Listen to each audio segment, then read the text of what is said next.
বিকিয়েও এক ফোঁটা পানি আনতে পারেনি আওয়ামী লীগ। লড়াই করে আদায়ের ঘোষণা ফখরুলে তিস্তা পারে লাখো মানুষ। আওয়ামী লীগের সরকার আসলো, প্রথম দিকে সবাই ভাবলো যে ভারতের বন্ধু আওয়ামী লীগ, সুতরাং তিস্তার পানি বোধহয় এবার পাই যাবে। ঠিক না? লবডঙ্ক। জুলাই হত্যাকাণ্ডই প্রমাণ করে আওয়ামী লীগের গুমখুনের রাজনীতি, বললেন তারেক রহমান। মানুষের ভোটাধিকার নিশ্চিতের দাবি। মাসিক ভাতা পাবেন জুলাই আন্দোলনের শহীদ ও যোদ্ধারা। ক্যাটাগরি বাতিলের দাবিতে শাহবাগে অবস্থান আহতদের। জুলাই অভ্যুত্থানে যারা আহত হয়েছেন তারা জুলাই যোদ্ধা নামে খ্যাত হবেন এবং তারা এই নিরিখে পরিচয়পত্রও পাবেন, তারা ভাতাও পাবেন। আমাদেরকে ভাই সরকার আজকে 6 মাস হয়ে গেল, এরা নির্বাচন, এরা হেলিকপ্টার দিয়ে সাহায্য সবকিছু করে। আমরা যে গুলিবিদ্ধ, আমাদের মাথায় গুলি ভরা ভাই, আমাদেরকে কেউ দেয় না।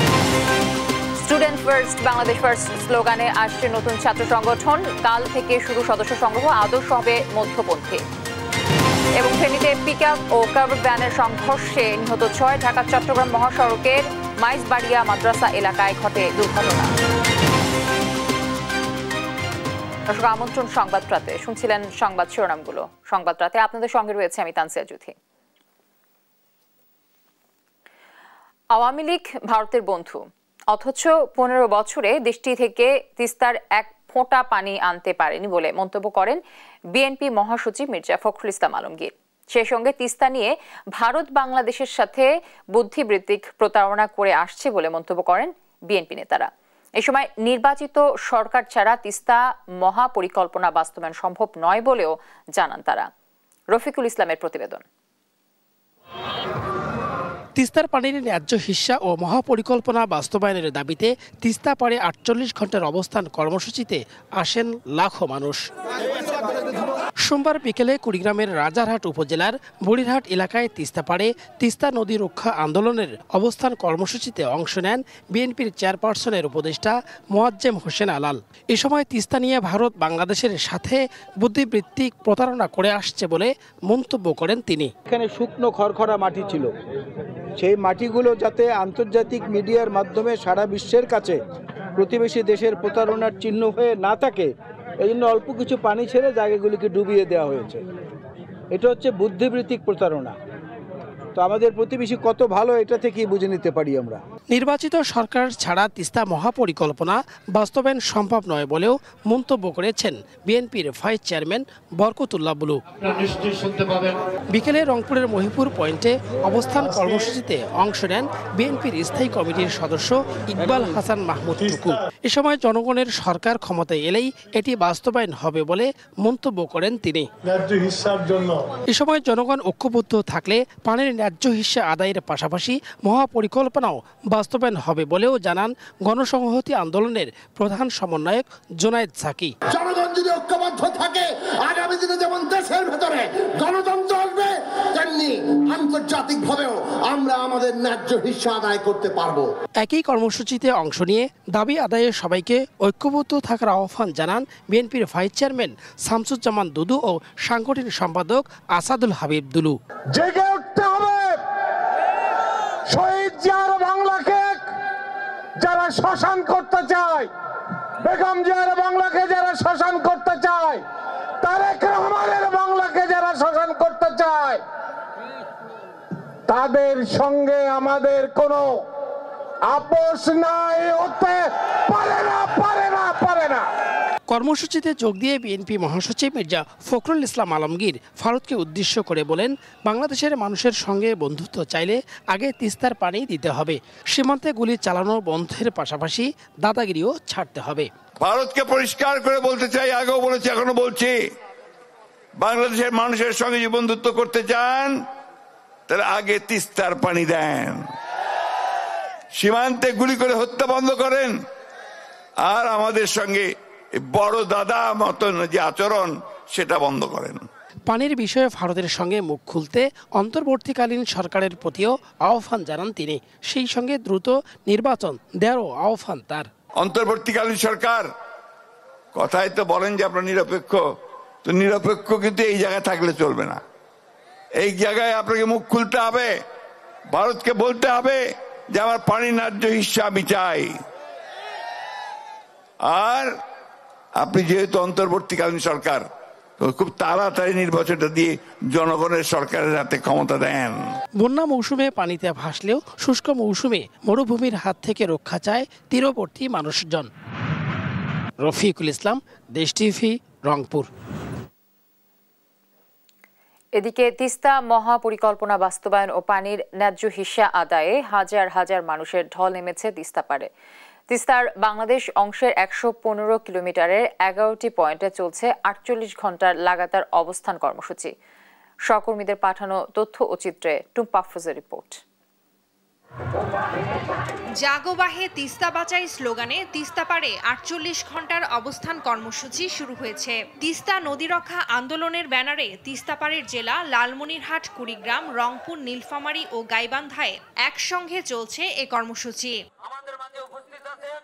তিস্তা মহাপরিকল্পনা বাস্তবায়ন ও পানির ন্যায্য হিস্সা আদায়ে হাজার হাজার মানুষের ঢল নেমেছে তিস্তা পাড়ে। সোমবার সকাল থেকে অধিকার জানাতে জড়ো হয়েছেন স্থানীয়রা। তিস্তা পাড়ের ১১টি পয়েন্টে হচ্ছে গণজমায়েত।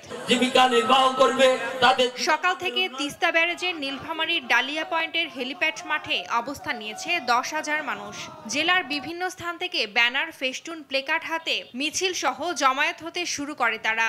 এই কর্মসূচির মধ্য দিয়ে তিস্তার পানি ন্যায্য হিস্সা আদায় ও তিস্তা মহাপরিকল্পনা বাস্তবায়নের আশা করছে তিস্তা পাড়ের মানুষ। বন্যার পানি হঠাৎ করে ছেড়ে দিয়ে নদী পাড়ে মানুষের বাড়িঘর দৌড় ভেঙে নিয়ে যায়, অনেক আবাদি ফসল নষ্ট হয়ে যায়, বিলীন করে নিয়ে যায়। জীবনের যে নিরাপত্তা, সেই নিরাপত্তা থাকে না। মেগা প্রকল্প বাস্তবায়নের লক্ষ্যে আমরা এখানে অংশগ্রহণ করেছি। তিস্তা আপনারা দেখতেছেন শুধু বালুচর, এর পাশে আমাদের হাজার হাজার বিঘা জমি আছে, বন্যার সময় সব চলে যায়। তিস্তা পাড়ে ৪৮ ঘন্টার কর্মসূচি ঘিরে গাইবান্ধার হরিপুর সেতু পয়েন্টে বাড়ছে গণজমায়েত। সকাল থেকেই জড়ো হতে থাকে নদী ভাঙা তিস্তার অববাহিকার দরিদ্র মানুষ। ভারতের কাছে তিস্তার পানির ন্যায্য হিস্সা চেয়ে জমায়েত হয়েছেন তারা। এই সময় এই লোকগুলোর যে দুঃখ কষ্ট হয় বলার না। আমি চাই বার্তা হলে আমাদের দেশের সুবিধা। লালমনিরহাট জেলায় নিরীহ মানুষ এই বন্যায় অনেক ভুক্তভোগী। এই তিস্তা নদী খনন হলে মানুষ অনেক সফলতা অর্জন করতে পারবে এবং বন্যা থেকে একটু রেহাই পাবে। তিস্তা নদীর বাংলাদেশ অংশের ১১৫ কিলোমিটারের ১১টি পয়েন্টে ৪৮ ঘন্টার লাগাতার কর্মসূচি পালন করবে তিস্তা নদী রক্ষা আন্দোলন। টুম্পা আফরোজ, নিউজ ডেস্ক, দেশ টিভি। নির্বাচন যত দেরি হবে ষড়যন্ত্রের ডালপালা ততই বাড়তে থাকবে বলে মন্তব্য করেছেন বিএনপির ভারপ্রাপ্ত চেয়ারম্যান তারেক রহমান। বলেন, জনগণের সরাসরি প্রতিনিধি দেশ পরিচালনার দায়িত্ব না পেলে কোনো সংস্কারই বাস্তবায়ন করা সম্ভব নয়। যত দ্রুত নির্বাচন হবে তত দ্রুত দেশকে ধ্বংসের তার প্রান্ত থেকে ফিরিয়ে আনা সম্ভব হবে বলেও মন্তব্য করেন তারেক রহমান। সাইফুল রিপনের প্রতিবেদনে বিস্তারিত। রাজধানীর কৃষিবিদ ইনস্টিটিউশনে ২৪-এর ছাত্র জনতার গণ অভ্যুত্থানে পেশাগত দায়িত্ব পালনের সময় আহত ফটো সাংবাদিক ও তাদের পরিবারের সঙ্গে মতবিনিময় সভার আয়োজন করে আমরা বিএনপি পরিবার। এ সময় দলের ভারপ্রাপ্ত চেয়ারম্যান তারেক রহমানের পক্ষ থেকে ক্ষতিগ্রস্তদের হাতে আর্থিক সহায়তা তুলে দেয় আমরা বিএনপি পরিবার। বিএনপি নেতারা বলেন, গুম, খুন, নির্যাতন নিয়ে জাতিসংঘের মানবাধিকার কমিশনের প্রতিবেদন একটি অকাট্য দলিল, আর পতিত স্বৈরাচারের গুম খুনের বিচার একমাত্র বিএনপিই করতে পারে। সংস্কার প্রয়োজন, কিন্তু সংস্কারের নামে যেন এই শহীদদের হত্যা বিচার, এই সাংবাদিক হত্যার বিচার ধামাচাপা না পড়ে। বিএনপি গণমানুষের দল, বিএনপি জনগণের দল, এবং বিএনপির পক্ষে এই বিচারগুলো করা সম্ভব এবং বিএনপি করবে। দলের সিনিয়র যুগ্ম মহাসচিব রুহুল কবির রিজভী বলেন, যুক্তরাষ্ট্রে নরেন্দ্র মোদীকে স্বাগত জানিয়ে আওয়ামী লীগ নেতাকর্মীদের স্লোগান দলটির অনুশোচনাহীনতারই বহিঃপ্রকাশ। বাংলাদেশের লোক আওয়ামী লীগ করে, মার্কিন যুক্তরাষ্ট্রে তাদের কমিটি আছে, শাখা যেটাই থাক, তারা একেবারে উইথ অর্গানাইজেশন গিয়ে ওয়েলকাম জানাচ্ছে। তো এটাতে মানে আমি এর আগেও বলেছি যে শেখ হাসিনা অনুশোচনাহীন, গোটা আওয়ামী লীগই অনুশোচনাহীন। অনুশোচনাহীন বলেই তাদের কোনো লজ্জা শরম নাই ভিন দেশের এক প্রধানমন্ত্রীর কাছে। বিএনপির ভারপ্রাপ্ত চেয়ারম্যান তারেক রহমান বলেন, সংস্কার সফল করতে হলে তা রাজনীতিকদের মাধ্যমেই করতে হবে। যতক্ষণ পর্যন্ত জনগণের ডাইরেক্ট রিপ্রেজেন্টেটিভ দেশ পরিচালনার দায়িত্ব না পাবে, তাদের হাতে দেশ পরিচালনার দায়িত্ব না আসবে ততক্ষণ পর্যন্ত কোনোভাবেই কোন সংস্কারের পূর্ণ বাস্তবায়ন করা সম্ভব নয়। যত দেরি হবে নির্বাচনের, তত বেশি কিন্তু বিভিন্ন ষড়যন্ত্রের ডালপালা বাড়তে থাকবে। জনগণের অধিকার যত দ্রুত আমরা এই দেশে প্রতিষ্ঠিত করতে পারবো, আমি বিশ্বাস করি তত দ্রুত আমরা দেশকে ধ্বংসের দ্বার প্রান্ত থেকে ফিরিয়ে আনতে আবার সক্ষম হব। এক বক্তার বক্তব্যের প্রেক্ষিতে তারেক রহমান বলেন, স্বার্থের কারণেই জাতীয়তাবাদী শক্তিকে পছন্দ করে না বিদেশিরা। তারা তাদের স্বার্থ রক্ষা করে, এই দেশের মানুষের স্বার্থ তারা দেখে না। সবাই যে একরকম তা না, কাজেই তাদের মধ্যেও যেমন এপাশ আছে ওপাশ আছে। কাজেই সামগ্রিকভাবে বলতে পারি জাতীয়তাবাদী শক্তিকে কখনোই বিদেশিরা পছন্দ করতে চায় না। এই বিষয়টি আমাদের মনে রাখতে হবে। সাইফুল রিপন, দেশ টিভি, ঢাকা। জুলাই আন্দোলনে আহতদের 3টি ক্যাটাগরিতে ভাগ করে সরকারি সহায়তার ঘোষণার প্রতিবাদে শাহবাগে সড়ক অবরোধ করে সি ক্যাটাগরিতে থাকা আহতদের একাংশ। তাদের দাবি, জুলাই আন্দোলনে আহতদের বিভাজন না করে সবাইকেই 2টি ক্যাটাগরিতে স্থান দেয়া হোক। আহতদের অবরোধে শাহবাগে ব্যাহত হয় যান চলাচল। কায়েস রাতের রিপোর্ট জানাচ্ছেন সাদ আহমেদ। সোমবার সকালে জেলা প্রশাসক সম্মেলনে অংশ নেন মুক্তিযুদ্ধ মন্ত্রণালয়ের উপদেষ্টা ফারুকী আজম। সেখানে সাংবাদিকদের সঙ্গে কথা বলেন তিনি। এ সময় মুক্তিযুদ্ধ ও জুলাই বিপ্লবের প্রশ্নে তিনি বলেন, জুলাই অধিদপ্তরের কাজ প্রায় শেষ পর্যায়ে। অধিদপ্তরের নীতিমালা অনুযায়ী 3 ক্যাটাগরিতে জুলাই যোদ্ধাদের সরকারি সহায়তার ঘোষণা দেন তিনি। ক্যাটাগরিতে আহত মানে গুরুতর আহত যারা এককালীন 5 লক্ষ টাকা পাবেন এবং 20,000 টাকা প্রতি মাসে ভাতা পাবেন।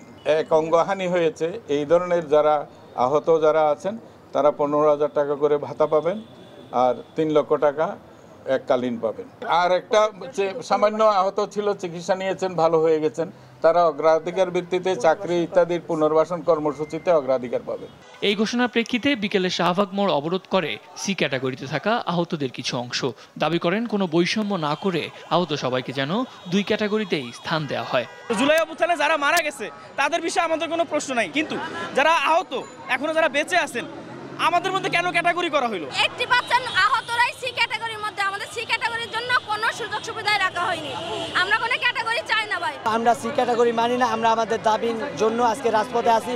এ সময় তাদের অবরোধে যান চলাচল ব্যাহত হয় শাহবাগ এলাকায়। সাদ আহমেদ, দেশ TV, Dhaka. Student first, Bangladesh first এই স্লোগানে আত্মপ্রকাশ করতে যাচ্ছে নতুন ছাত্র সংগঠন।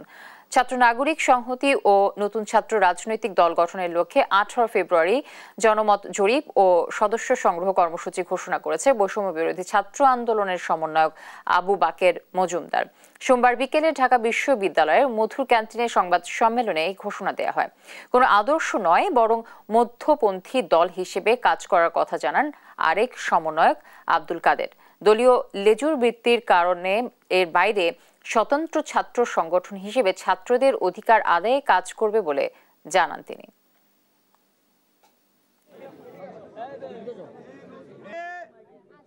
সংগ্রামী শুভেচ্ছা এবং অভিনন্দন।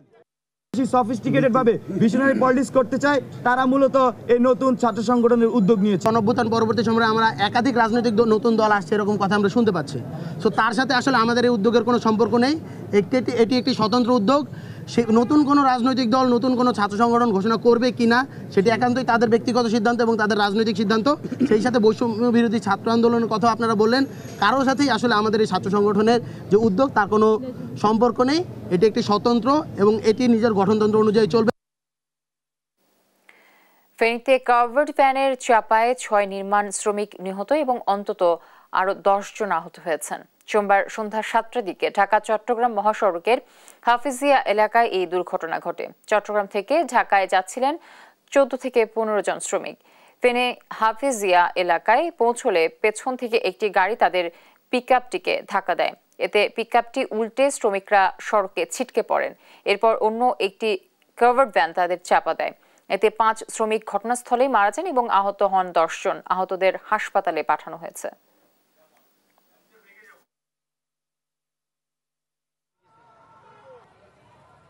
বাংলা একাডেমিতে 175 জন নিয়োগে দুর্নীতি ও স্বজনপ্রীতির প্রমাণ পেয়েছে দুর্নীতি দমন কমিশন। 2022 সালে তৎকালীন মহাপরিচালক নুরুল হুদা সহ সংশ্লিষ্টরা পদে পদে অনিয়ম দুর্নীতি করেছেন। এমনকি চতুর্থ শ্রেণীর কর্মচারী নিয়োগে 10 লাখ টাকা করে ঘুষ নেয়ার প্রমাণও পেয়েছে দুদকের অভিযানিক দল। এদিকে 10 কোটি টাকার বেশি অবৈধভাবে সম্পদ অর্জনের অভিযোগে সাবেক রেলমন্ত্রী মুজিবুল হক ও তার স্ত্রীর বিরুদ্ধে মামলা করেছে সংস্থাটি। ফজলা আদিত্যের রিপোর্ট। বাংলা একাডেমিতে 175 জন নিয়োগে জালিয়াতির খোঁজে অভিযান চালিয়েছে দুর্নীতি দমন কমিশন।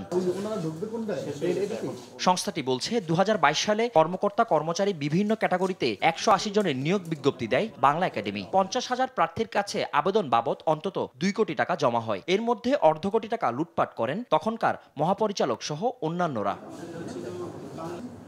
একইভাবে 4000 প্রার্থী লিখিত পরীক্ষায় উত্তীর্ণ হলেও মৌখিক পরীক্ষায় ডাকা হয় মাত্র 500 জনকে।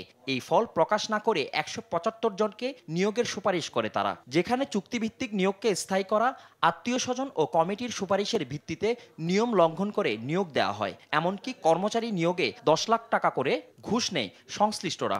যিনি এখানে 10 বছর 5 বছর ধরে চাকরি করতেছেন তিনি সহ অন্যান্য সবার জন্য উন্মুক্ত একটা পরীক্ষা থাকে, কিন্তু শেষমেশ দেখা যায় ফাইনালি যখন রেজাল্ট হয় যিনি এখানে চাকরি করতেন তিনি নিয়োগপ্রাপ্ত হচ্ছেন।